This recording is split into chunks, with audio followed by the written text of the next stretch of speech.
In today's reaction episode, we got Toothless versus Godzilla. You know how to train your dragon versus the legendary Big Daddy Gojira. Yeah. Who's winning?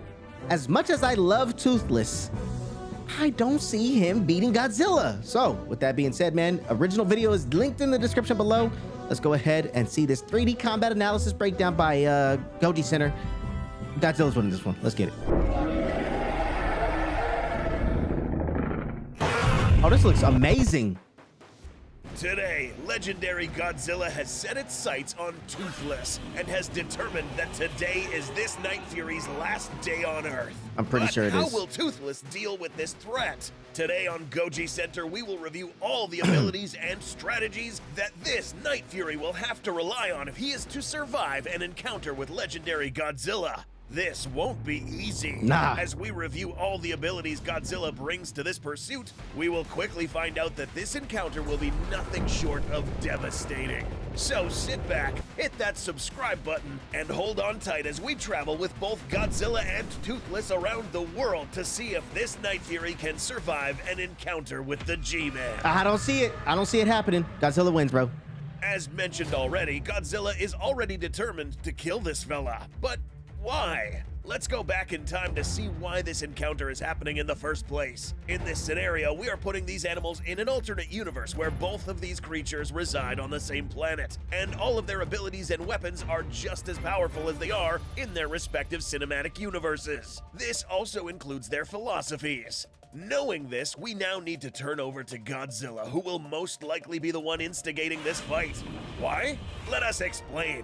In the Monsterverse, the hierarchy of Titans is topped by a single specimen who holds King of the the Monsters. title of Alpha Titan. This individual up here can basically call all the Titans to do its bidding and demand submission and obedience. This doesn't stop here. Godzilla himself can at times show signs of being a little arrogant and proud. He knows he's a badass and now expects everyone else to be his subordinate. Now enter this Night Fury, who is currently an alpha in his current universe. That's true. But in Godzilla's mind, there can Only be one alpha. One. Of course. This is where we have our conflict.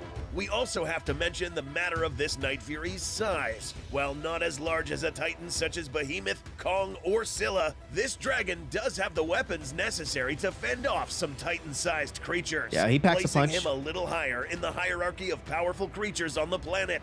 Enough to gain Godzilla's attention. That's crazy. It's like a fly, in this bro. hypothetical story, Godzilla looks out for the Godzilla. said alpha to once again make it clear that he's The alpha. Upon meeting Toothless, Godzilla will expect him to bow. King Kong But will he? 19100 did this. Maybe. 3D but animation this is beautiful. A what-if scenario, so anything goes. Here, the G-Man will appear intimidating with his blue hue and communicate to the Night Fury that he now needs to submit or face consequences. Upon facing such odds, the Night Fury can do two things: bow or challenge. If he bows, then all is solved. He can continue on living his life. But for the purposes of this video, we'll cover a scenario where this Night Fury will take its chances and bet on his abilities to try to defeat Godzilla, since this isn't the first time he's faced larger monsters. And now, Toothless's biology allows him to initiate something known as Alpha Mode, a phenomenon in which parts of his upper body glow blue as a challenging display to another alpha. This in turn infuriates Godzilla, and now he decides that Godzilla this like, oh, you want the dragon smoke. must die.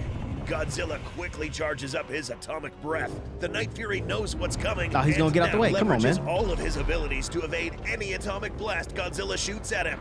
This fight has now begun. To try to survive this encounter, this Night Fury will have to rely on flying speeds that can surpass the sound barrier, well-placed plasma blasts in critical areas, cloaking abilities, Honestly, and most he might be importantly, his kinda- common sense. he might be kinda Godzilla, nice. on the other hand, doesn't have much to worry about in terms of corporal safety. Having tanked nukes to the face, drops from high altitudes, But and see? serious beatings, there's not much this Night Fury could do to inflict one critical hit with a plasma blast. So right away, this isn't a question of can the Night Fury survive this, but rather, how long can he survive for? Okay. Let's find out. Part 1. He got to the get first some skirmish. hits in, right? Because Some? this dragon will most definitely be airborne during a confrontation against the G-Man, this means that the use of melee weapons will now be obsolete. This fight will most likely only witness pure firepower. Yeah, it's gonna be This destructive. poses a problem for Godzilla. How on earth do you accurately hit a tiny menace with a narrow atomic stream of fire? Once That's tough. witnessing the first blast of atomic breath, a smart creature like Toothless would quickly realize that a single whiff of this blast is enough to turn it to ashes. And the further away he is from Godzilla, the better. Well, see, he can hit him long Closer to range. The G-Man allows him to have higher chances of hitting it, whereas being at a longer distance, Godzilla will have a lot less chances of landing a hit. This It's like in a turn sniper only shot. means that in a land confrontation, Toothless would most likely resort to something called dive bombing, which is the act of flying vertically down from high altitudes, at times breaching the sound barrier, and culminate this attack with a supercharged plasma blast. This, if aimed at the right spots, could turn into a serious nuisance. A shot to the gills, for instance, will most likely make Godzilla start to think now.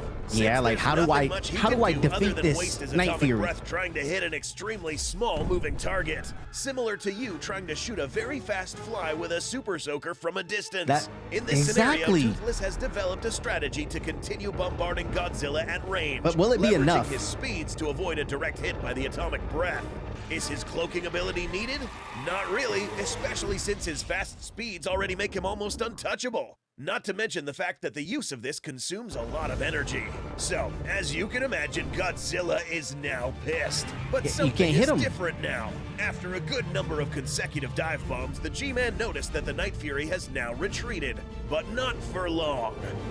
He's starting to learn. Part That's 2, that's the Godzilla's pursuit. battle prowess. So why did the Night Fury retreat for now? Well, it is because of something known as his shot limit. Night Furies don't have an infinite amount of blasts that they can fire. This is said to be 6 shots, but this Night Fury in particular can hit higher numbers, somewhere in the range of 14 to 15 consecutive shots, especially during alpha mode. Perhaps more. But definitely enough to piss Godzilla off. After several shots, this Night Fury will now rest at a nearby location for enough time to cool down and recharge, while knowing of the G-Man's whereabouts. Yes, this guy is now determined to win. But so But is how? Godzilla.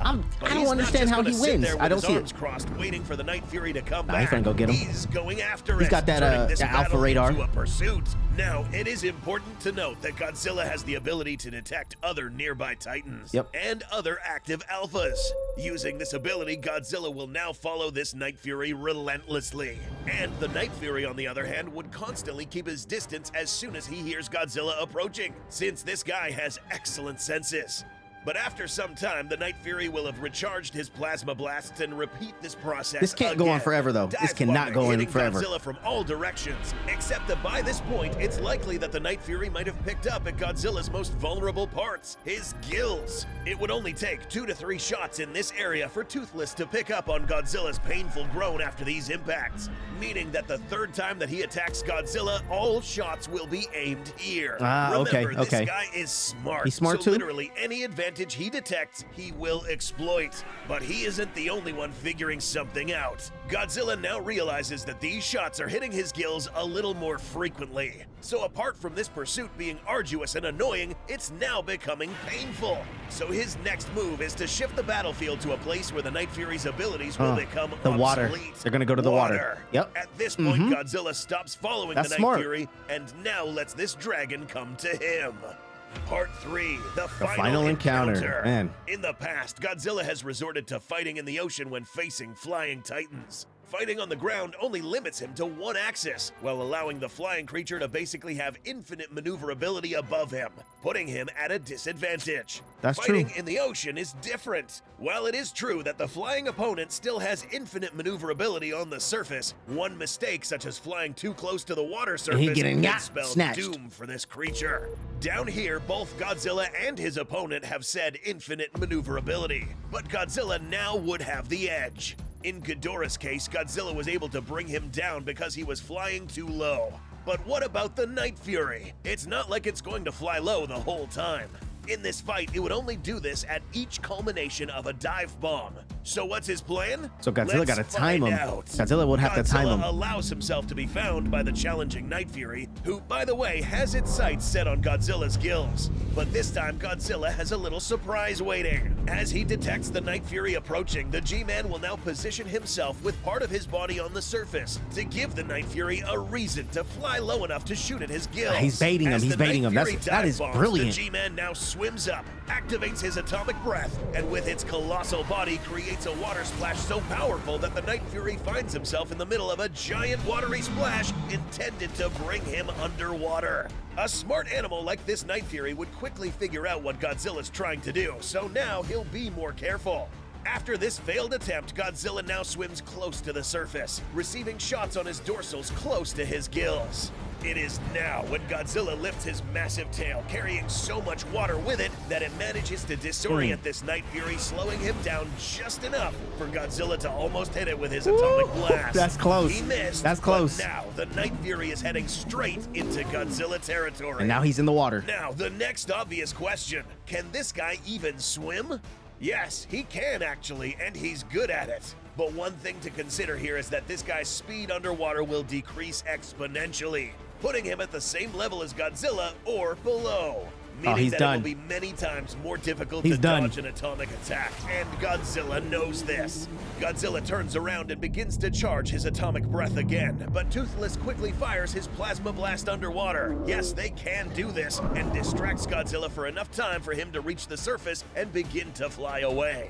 There is not much time left for this Night Fury. It's imperative for this guy to once again fly fast so that he may avoid the atomic blast. But it's too late. Unfortunately for this Night Fury, its flying speed coming out of the water was Significantly not fast enough slow. to evade a robust atomic And that's how beam from Godzilla wins it, bro. At a short distance. To be more That's fair. realistic That's here, fair. this was just a matter of time.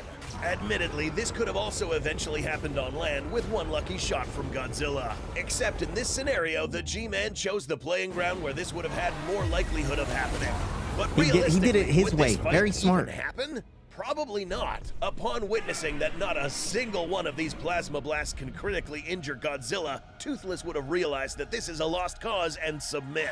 As much as we hate seeing our favorite Night Fury be a subordinate, there just wouldn't be any other way against Yeah, the how does king he of beat Godzilla? monsters. He can't. Today, the Night Fury deserves nothing less than a standing ovation for its bravery, courage, and audacity for standing up to the most powerful Alpha Titan of all time. Godzilla is that If you dude. enjoyed this episode and want to see more Monsterverse, How to Train Your Dragon, and more, subscribe, hit that like Bruh. button, and we'll see you in the next episode. That was a good video, man. Now, if you guys enjoyed this video, be sure to smash that thumbs up button, hit that subscribe button, and don't forget, turn on the notifications. Like I said, bro, I took Godzilla from the very start. I love Toothless, and it would have been nice to see Toothless get a dub, but yeah, nah, bro, he ain't beating Godzilla, man. But if you guys enjoyed this video, do all that stuff like I said. And until next time, my dudes, I will see y'all in tomorrow's episode, baby. Peace.